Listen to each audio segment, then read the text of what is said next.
Hello, I'm Dancing Monkey, and I know that Taken players want the martyr skin, so because of the fact that they might not know any of the things that you need to actually survive, I thought I'd explain it.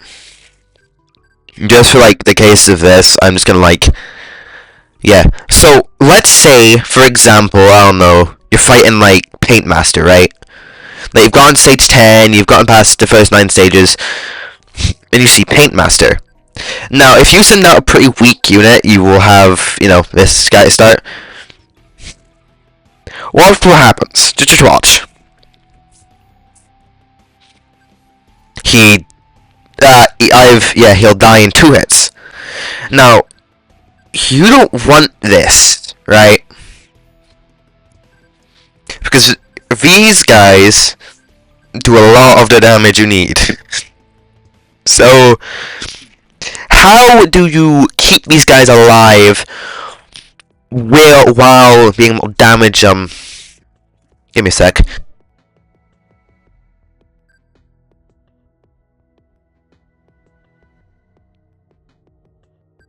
But I had to sneeze, but I didn't. But anyways.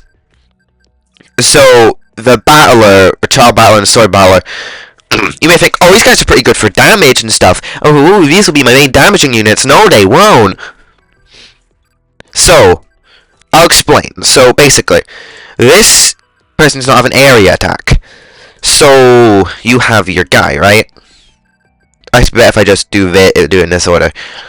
So, you have meat shields. So you spawn in 2 battlers, maybe a trowel, maybe a sword. You spawn in 2 slingers and a baller, right?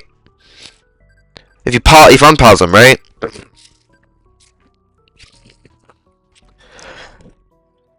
They will block for these guys. Charles slow, so and then if you keep spawning in meat shields to cover for when your current ones die, of course it's not the cool one come out in, but you can kill bosses like this, and it won't cause issue. But let's say you're going against Jetrock, right? Jetrock has an area attack.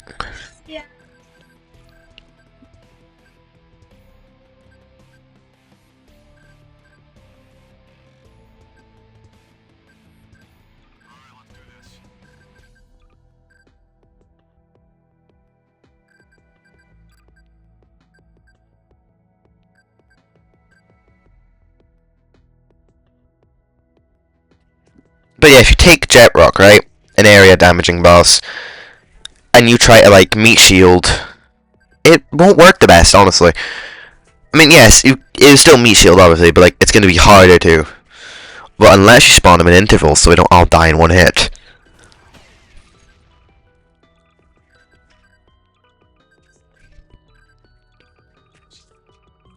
Okay, yeah, no, that's a bad example of how many meat shields you can just have out at once. I don't have infinite limit. You'll just have a certain limit, but yeah. That is meat shielding. Now, I said I was going to explain basic concepts in this video, so, I'll do that. I think I could just... Yeah. So, you'll probably know this by now, but... There's settings. What you can do if your device is laggy is you can just go down, you can change these, which changes, the scale of certain effects. This just disable screen shake, I have it off because it's really annoying, screen shake. Changes, yeah, it makes sure you don't get blinded. It makes sure it doesn't lag. That turns off ragdolls. I'm not explaining every single setting. But, also, XP boosts, and bricks. So, XP is how you level up your units, right? I already have all these guys maxed out, so let me quickly go an Uber. I don't have my Ubers maxed out. Okay, yeah, I don't have slate skin though. Every single level will take that. And as you see, the higher levels drain XP really fast. So how can you make a lot of XP? I would say XP grinding, because that was the original idea for the guide when Chapter 5 came out, and then they added the changes, so now you can't XP grind anymore effectively. So let's say I turn my XP boost on, right? And let me just quickly speedrun the stage. Just ignore this loadout. I'm using it for chapter 2 tomorrow, right? Chapter 4 2-star tomorrow right now. Like, let's just say, I'll just like make a loadout of our normal units, because why not? I don't really think this is an effective way to kill Deathbringer, but you can do it, I guess. Titan, you'll have all the normal battle at this point. I'd recommend, switching someone to up form. Like, this guy does more damage, but he's not the best. Heals, but not the best either. Just use whatever form you find to be better. Remember, also buy your special units with your bricks if you can, because they come really good in later on. They'll come good later on, They become good. There's also bank selection. You won't have access to a lot of these. Like, seriously, if you only have default, just use default and use only basic can. You have different stats for this, because, I've already beaten all the chapters, already freestyled all of them. That are available and stuff, so, But yeah, what you want to do is when you XP boosts make the text look like this, right? And if you beat the stage, you get a lot more stuff. XP specifically. If it worked on bricks, that would be actually OP. We don't need so much insane progression. You need to actually work your way towards winning. Now, I'm not sure if this is a good strategy or not. I mean, it might be. It probably will work with, lower level units, but like, this isn't a guide for 1-star Deathbringer, is it? It's an explanation guide. So, Sniper can bypass all armor. Armor is the blue thing, resistance is the green thing. Under a description of a unit/enemy. Now, obviously, since I have high level units, the stage is going to be destroyed really easily. I mean, hey, look at what's happening now. Like, dude, it's crazy how we just don't die. Oh, bomber's going to be an issue for her, isn't he? Yeah. Remember, use your cannon whenever you can to, like, kill off peons that are close by, or you can't reach. Oh yeah, bandwave. Killed almost everyone, holy damn. But yeah, I'm just showing you how XP boosts and stuff work. I mean, you can probably find out yourself, but like, Yep.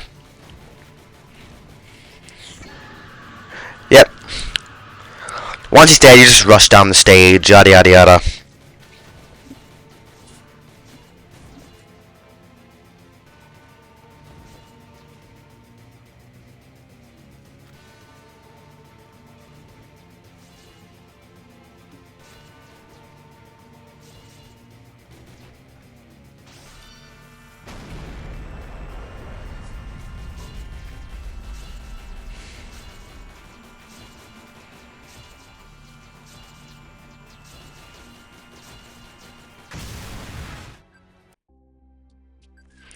See, I got more XP than I should have. Which I can probably explain already if I just, did that. That's not the point. Also, when you lose a stage of an XP boost, damage quickly. It keeps your XP boost, so you don't lose it. So that's something to know. Also, if you freestyle a chapter, you go with badges, you get the little version of the units. Oh, right, the almanac too. So, this is HP. This is armor, this is resistance, this is range, this is attack rate, this is damage, this is walk speed, this is cooldown, this is cost. So, HP is self-explanatory, armor is like... Hang on, armor is, I'm pretty sure, is if an attack does less damage than their armor, then they just won't take that they'll only take 1 damage, I'm pretty sure. Resistance is like they take every hit that they take does that amount of resistance less damage. I don't actually own this guy. I haven't bought my bricks yet.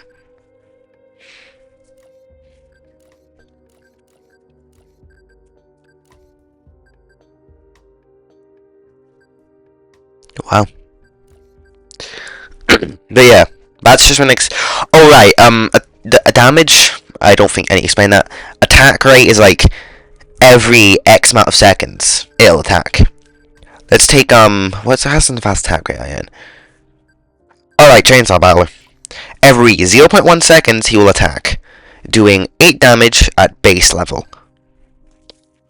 Range is how far I can reach. I think that's self-explanatory.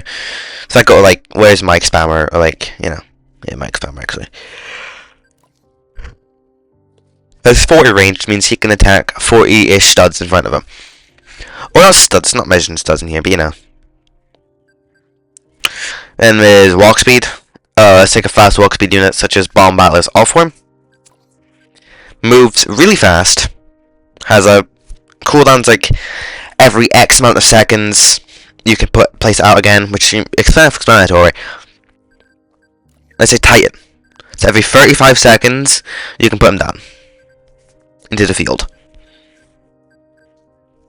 This Hobo Battler. 3 seconds it takes. Battler takes 5. So in exchange, Hobo is generally weaker. But yeah, that's just like explaining a few basic things on the battle breaks for people who don't know how to do it. You know, like a regular person. Anyways, bye bye.